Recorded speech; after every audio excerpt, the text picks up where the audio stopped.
Chapter 11. Squib hopped to his duties a little smarter the rest of July, now that there was wages at stake. And Vern, for his part, showed up most evenings for a chinwag, though on some occasions he still kept himself to himself. Squib relished these little talks with the dragon, as he reckoned he was the only human on God's earth, engaging in such conversations, and looking forward to the day when he could share his secret with Charles Jr., or maybe give himself on James Corden. It was one funny Downton Abbey, cheeky servant type guy. Squib pinched up the shack one evening with an old calendar he picked up on eBay the previous week, but never found the right moment to pass on. He wasn't even sure that if this was that moment, but Vern spotted the curled edges poking out of the grocery crate. He plucked the calendar out, had quick peruse, and was appalled. "What in the name of God's balls is this, son?" he said, flicking through the summer months. "That? Oh, that is a genuine dragon fetish calendar," said Squib, squirting 6 balls of absolute weight in the fridge. You would not credit the man a lady's perfect on dragons. It's like a fetish or some such. They call themselves Scalies. Can you believe it? Goddamn Scalies. Look at them, getting all hot and bothered over some guy dressed up like a dragon. Vern laughed. "You remember that time recently when I was gonna kill you, boy? I feel that time coming around again. Come on, Mr. Vern. These are pretty ladies." Vern settled into his easy chair. "Not to me, kid." This raised a question for Squib. "How come if human ladies are so ugly, you wear those Flashdance t-shirts with a picture on them?" Vern winked. "That there is a martini question, boy." "And everything is a martini question for you, Mr. Vern." But Squib wanted an answer, so he mixed the dragon his cocktail in a peanut butter jar, all as in all, and waited until Vern took his first sip. "Not bad, kid." "So, what's it about Flashdance? That movie was something special." Vern growled, embers wafting from his nostrils. "You hush your mouth, boy! That was an inspirational movie. The woman goes after her dreams, she gets there in spite of everything." His eyes lit up. "And her main job is welding. She works with fire, get it?" What a feeling. Squib was skeptical. "That's it? She works with fire? That's your big connection?" "Well, not entirely," admitted the dragon. "There is that moment when she's on the chair and the wire comes down." Squib knew that moment, but it was still teenage top boy 10, even after all these years.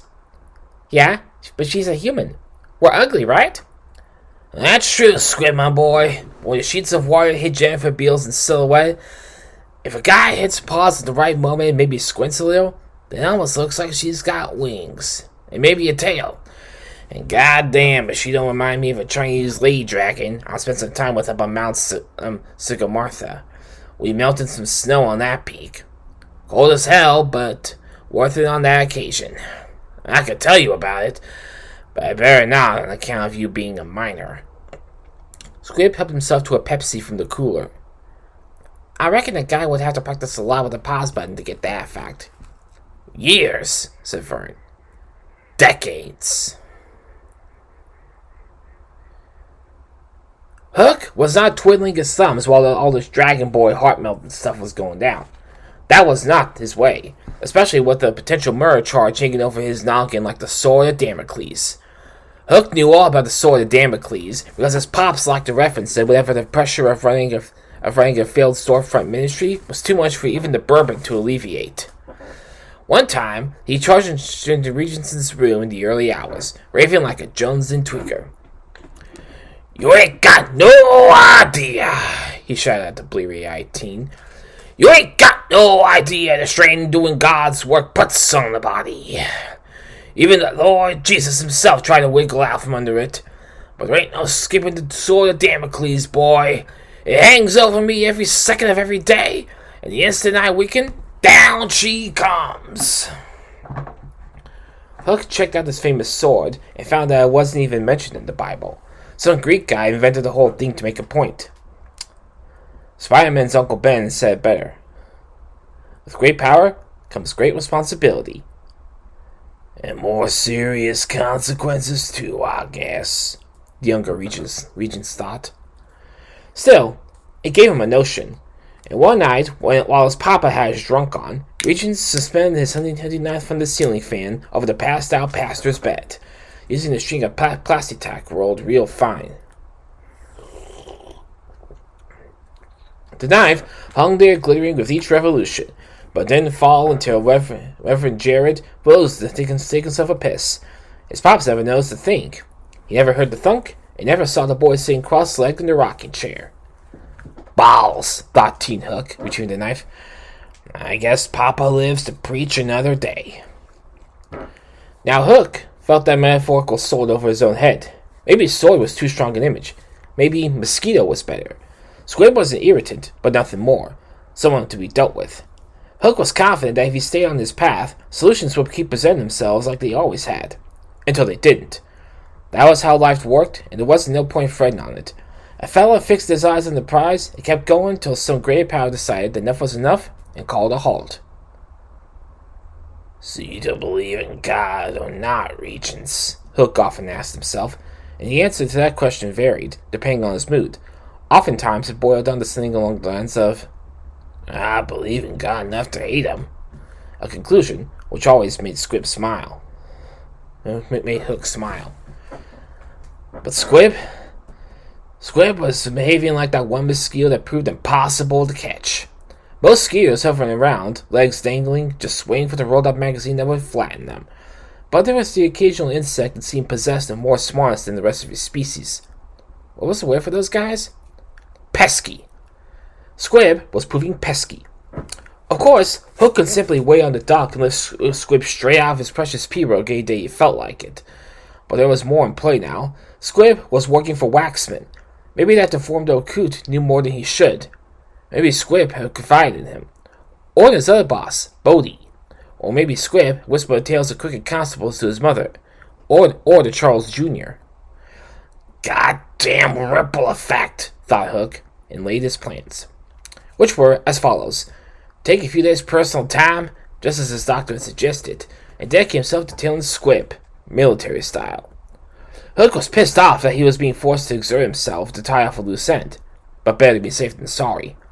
Also, he was pissed that he was taking sick leave when he had planned to fake an illness later in the year to attend the dark web sniper camp in the Ozarks.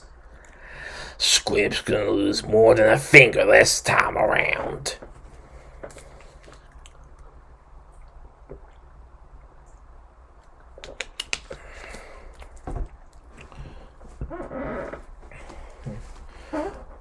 There wasn't any need to go full military. Not really. But truth be told, Hooke enjoyed tinkering with the tools of his trade, and he didn't get much opportunity in Petit Bateau. Occasionally, he would stake out a moonshine operation on a pot farm, but that was state police business, and Hooke didn't want to draw any attention by playing a local hero cop, so he generally just kept watch to see if there was anything in it for him. The previous year, he had been so bored that he started blowing up meth labs. The plague was creeping into Petit Bateau and drawing in the sheriff's office, which was hampering his own operations. And so Hooke decided the best thing would be to help the crystal chefs carbonize themselves. The simplest thing in the world was to put an incendiary round into a gas tank and let the phosphorus do the rest. Hooke retired 3 industrial swamp factories in half a year, then called it a day before some eagle-eyed deputy smelled something off. It turns out he had done enough, and the crystal meth addiction flowed back downriver to New Orleans like a saltwater tide. When Hooke thought about that campaign, it was so unlikely that he sometimes joined it if he dreamt it. Fun dream. So truth be told, Hooke was content enough to take his kid from behind the panel in the boat shed and let loose his soldier sense. And if the opportunity arose to feed Squib to the gators, so be it. Just so long as nothing can be traced back to him. It would be a cosmic joke to get off one murder rap just to land right into another. Softly, softly, catchy monkey. You said it, Colonel. The first night was strictly remote recon, but what he observed was enough to convince Hooke that he was definitely on the right track. He set himself up nice and comfy on the flat roof of his boat shed and turned his night vision binocular on the Moreau dock. Let's go, Squib, he thought. Ain't you got a job to do? And Squib did. As soon as his mama set out for the bus stop, Squib was peering around on the decking, loading cargo into his boat. It looked like regular groceries. Hooke could see the little bastard clear as day through his scope. Look at that little eager beaver, he thought, all happy in his labors. Hooke felt a millisecond of jealousy. What must it be to like to be happy for a few days a minute? Nah, he thought. Fuck that. Happiness ain't no kind of motivator. But Squib did look happy, dancing around to some tune in his head. Then Hooke was offended by this and contemplated shooting the kid right then and there. But the Revenant of Faraji stayed his hand. Patience, Sergeant. We must gather intelligence, not destroy it. And so Hooke left his rifle in his bag and kept watching, chewing a Cuban cigar and looking forward to sparking her up. But not yet. Down on the Pearl, Squib cast off and started his engine right there in the cutback. Nice watercraft, Hooke had to admit. It occurred to him that should Squib prove sufficiently bent, he would be an ideal replacement for Carnahan, being a swamp guy through and through. But Hooke quickly dismissed the notion. He was done with swamp guys. They were unpredictable and slaves to their appetites, and thus not to be trusted. Hooke was aware enough to realize that he himself was inherently untrustworthy, but he preferred his own subordinates to be loyal. If that ain't irony, it'll do until something better comes along. Hooke bit a chunk from the end of his cigar and sucked on it like chewing tobacco. He was warm, and that didn't feel right to him. It seems like if a soldier is on night surveillance, then the desert chill I'll be keeping that soldier frosty. Except this wasn't Iraq. He wasn't a soldier no more.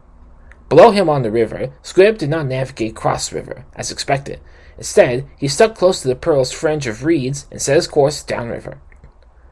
Down the river, thought Hooke, toward Honey Island, where that grenade somehow reversed its own trajectory, or someone bore witness to me gutting Carnahan. This was an interesting development, and a positive one.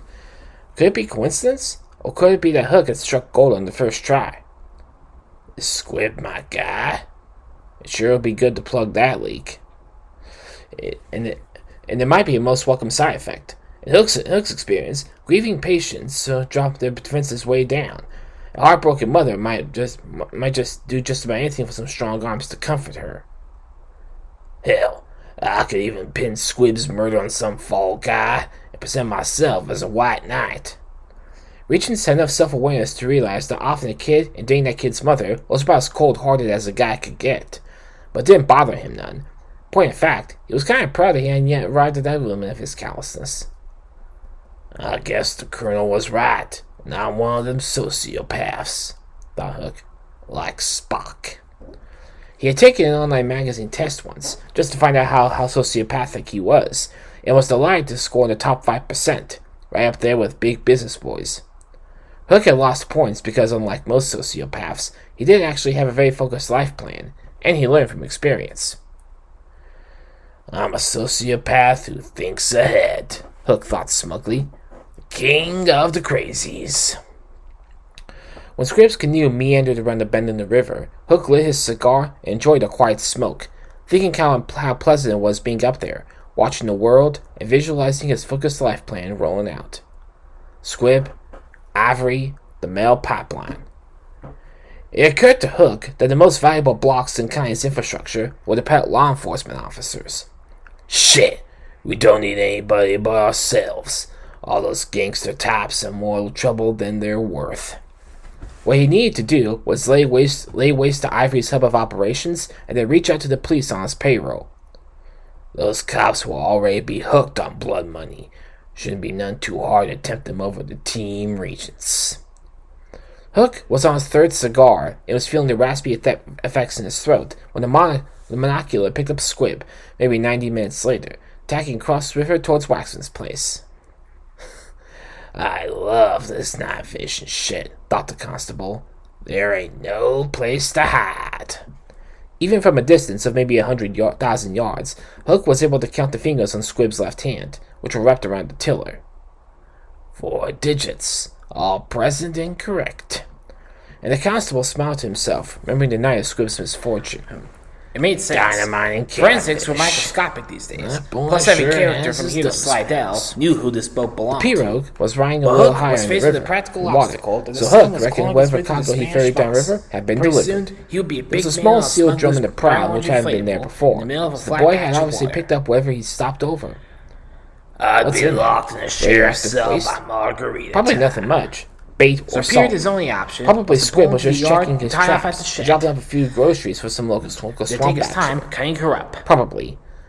Still, Except for the probably engines. wasn't definitely. So best to keep a twins lookout. fetched $3,000. Could Squid be running some kind of operation? Was Maxwell Hooke's dealing in berth was on contraband? the blind corner of the Petit anyone- Poteau if anyone boat used yard, that word which, anymore. like most everything else in town, These were was all owned by questions the that need town's to be resident answered. Chicago mogul, Bodie Earl. This is my Hooke water. rented one of the Hooke outlying thought. boat sheds from I'm Irwin Regent's and started king of installed the his own Pearl security River, cameras and no motion one went sensors. shit through All here which you could without check from his my phone. say-so. Even thinking like balls, this, Hooke Hooke grinned. swore. He had options. Now I had to get a new He could take goddamn out Carnahan's phone and set up the inflatable, shell and load over it across again. to Waxman's He must have boathouse, had 20 and have a goddamn little word passwords with them and not a both. record of a single one. Or he Sugar could follow those someone. pouches, Abuse his he stock told of himself. information. $5 After all, bucks, it and my was a lot phone easier to safe and sound in surveil a a plastic subject envelope. if a person had an educated Still, idea as to where the spill milk subject and was so going. forth. Better cross the phone bridge when he came to it. Hooke had set Hooke up came up to further the down the boatyard river a for bit the slower second than he might stakeout. usually. This time, he Round went these full parts, bush a and man spent the day didn't motor weaving his some blood cover no to his old snail's sniper pace. veil. No siree. Shit. A man liked to plow How a furrow long in the has it swamp been? coming on to tie off. Truth be So told, he had the a veil little wasn't boat probably craft. necessary. Nothing the But Hooke locals liked enjoyed more the than the feel sound of of the letting in poachers his in hands. Pearl Bar, And if he was laughing honest their with asses himself, off at clueless the tourists, camo spinning cloak their made him rented feel boats like powerful airboats like and gave him a goddamn little frisbees on the edge. bayou. It always pleased Hooke him to didn't like to be deliver put in death that remotely category. because he mentioned the Might be a target's blow-in, last but he thought came to from be. swamp himself. What the Knew fuck? how to blow the exhaust out very If all fast. the gruffest pops and spat was true, then the victim's Today, soul would be Hooke was levitating content to toward the slump into his heavens, shed with still zero looking fuss. around for who the hell He didn't want shot eyes him. glancing up And at Hooke would be enamel there coffee all mugs, invisible in the wondering brush. about the source of the base storm of the big outboards. And he didn't want to embarrass himself in scraping the gunwales of an unfamiliar craft.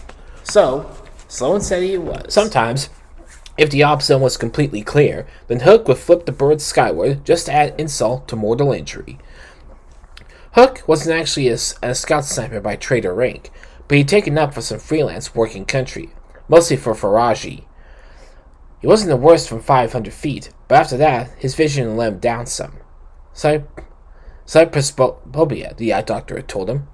Apparently, he had trouble bringing things into focus. Like the future, thought Hooke, but I'm working on it. Hooke took one of Bodie's rental skiffs out in the water.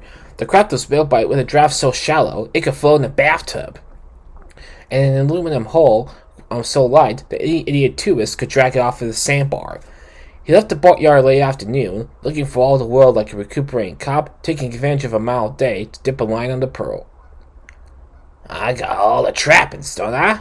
Thought Hooke, one hand on his tackle box, which was not filled with lures or spinners, but with batteries, bullets, and grenades from Carnahan's stash. Hooke could not be completely sure where the script had been for that hour and half the previous night, but his best guess put the boy down somewhere near Honey Island, where all the shit he was concerned with had gone down. Where I lost the Lodi and all my gear. Here, Hooke thought, taking command to more in his cruiser, with all the wonderful ordnance that had gone down with her.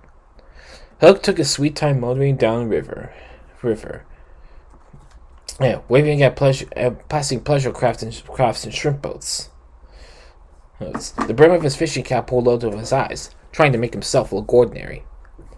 I ain't here, he broadcast in the universe, and the universe seemed okay with that, because once he cleared the Petit Poteau southern meander, traffic thinned out, and Hooke found himself alone on the river, so far as humans were concerned. It was tough for a guy to not enjoy himself out there on the Pearl. Fish were swimming so thick they butted the Nile on occasion, and the weather that was the rarest of Louisiana sorts, where the sun was penned in behind the serpent haze, and the humidity was having a little mercy on the folks below, easing up for once. Hooke found that he could mouth-breathe deep as he liked, without the usual lung constriction. So it was tough for a guy to not enjoy himself, but Hooke persevered. Again, it recurred to him that maybe a man could be happy, but the notion didn't hold much weight. Happy? What's the damned point in that? His papa had never been happy, no matter how high he clambered up Jacob's ladder. In his youth, Hooke believed himself experienced happiness as an emotion per se whenever he put an enemy down, but now he reckoned that was more of a triumphant rage, and "I'm still here, motherfucker" kind of thing. Close enough, thought Hooke, and I'll still be here long after that bug squib is crushed. So he lit his cigar, to chase the mosquitoes away, and settled back in his usual grim funk.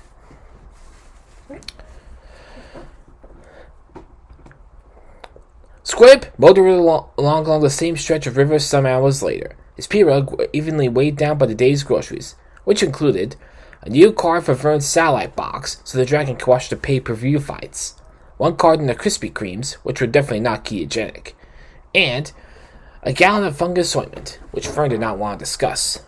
Squib sent Vern a WhatsApp message to let him know he was on his way, and then relaxed in the wooden seat he built into the craft, having a little fun with the throttle, weaving in and out of a cypress and Tupelo wetland slalom course. Ain't life wonderfully curious? He thought. 1 minute, there's a dragon on my ass with murder on his mind, and the next thing I know, I'm on the payroll. Squib was squarely in the sweet zone age-wise when it came to accepting such a frankly astonishing turn of events. Information which would have driven most adult types to distraction. Not only had dragons ruled the world, but there was one left, and Squib worked with him. Apparently there was no Evan Moreau the first or second, but it sounded cool, so Squib sometimes tacked it onto his mind. He made the mistake of mentioning it to Charles Jr. one time, and for a moment his friend referred to him as Everett Squib Moreau the Turd, which wore thin real quick. Squib popped in his earbuds while he steered. No doubt Vern would make him listen to the ancient jazz stuff he liked, which sounded almost as old as the dragon himself, so he stuck on some Green Day, which was favored by his number one, which was favored by Bodie, and Squib did have to admit that those boys knew how to shred a guitar. 10 minutes later, Squib skirted Honey Island and nudged up to Vern's switchback just as the sun tucked himself into the treetops. If a guy didn't know the old dock was there, then he would never have found it behind a curtain of moss and bamboo and a slop of lily pads in the water looking like they hadn't been disturbed in 100,000 years. But Squib had memorized a bunch of markers for himself, and he knew by the 5 fingers of cypress root poking out of the scum and the brown horizontal slashes on the oak trunk where he was and where he needed to be. So he gave his engine one last rev before cutting the power altogether and drifting the last 10 feet, steering with the dead prop. Squib considered today's questions for Vern as he unloaded the pirogue. Have you ever fought a Bigfoot? Did you ever meet Dracula? And the big one. What's that trick you do with your dragon junk, making it disappear like that? On further reflection, Squib figured he might lead off with a dragon junk question, as Vern often ran out of tolerance for interrogations real quick. Or maybe he thought Vern would soften up with the biggest softball and put the junk question second. Once settled into this course of action, he decided he should maybe take a sniff of the fungal ointment, see if he couldn't get a handle on whether Vern might be intending to slather it, seeing as the boy, dragon didn't probably suffer no human-type ailments. "Lot of crevices, though," thought the boy, "and he does live in a swamp." Squib had the top half screwed off the ointment container when he heard a snuffling, which cut through the final fading cord of basket case in his earbuds. He looked up guiltily, reckoning that maybe Vern had come red-handed interfering with his medicine. But it wasn't Vern. It was a red-eyed boar the size of a small cow, the bristles quivered on its back. "Easy, boy," said Squib like he was talking to a dog. "Easy now." Unfortunately, the boar didn't speak canine and charged like it had been shot out of a cannon. "Fuck!" thought Squib. "Spared by a dragon and done in by a boar? This is some bullshit."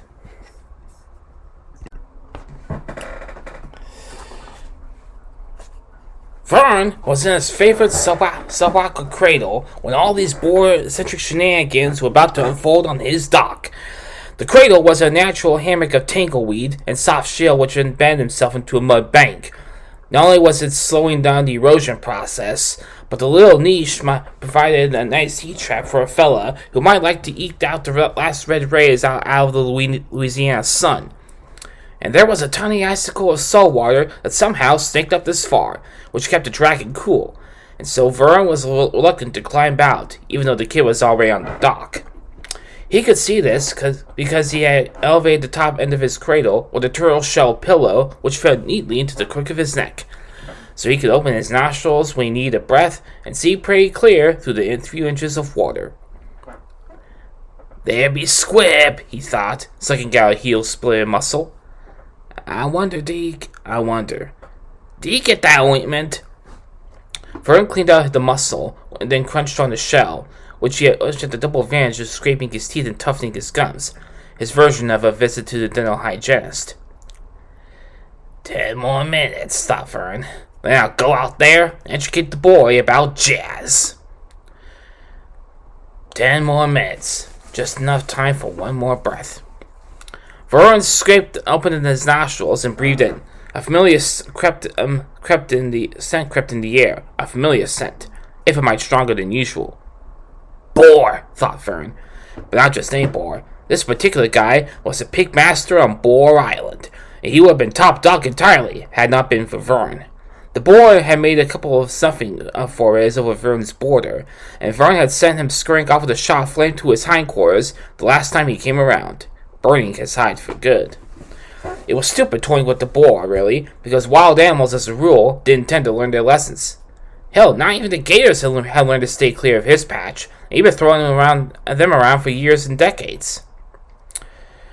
I should have barbecued that fella, because now he's making a move on my boy. When he raised his head, he spotted the animal. Even from this distance, Vern could read the boar's body language. The big pig was quivering like he was plugged into an outlet. If that boar's head goes down, thought Vern, then the fat lady has sunk. The boar's head went down.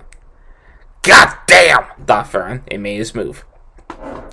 He managed to flap his wings underwater just once, which is a bastard of a maneuver to accomplish considering the resistance, but it was enough to lift him clear of the surface, sending water sluicing through the grooves in his plates, which had evolved for exactly that purpose.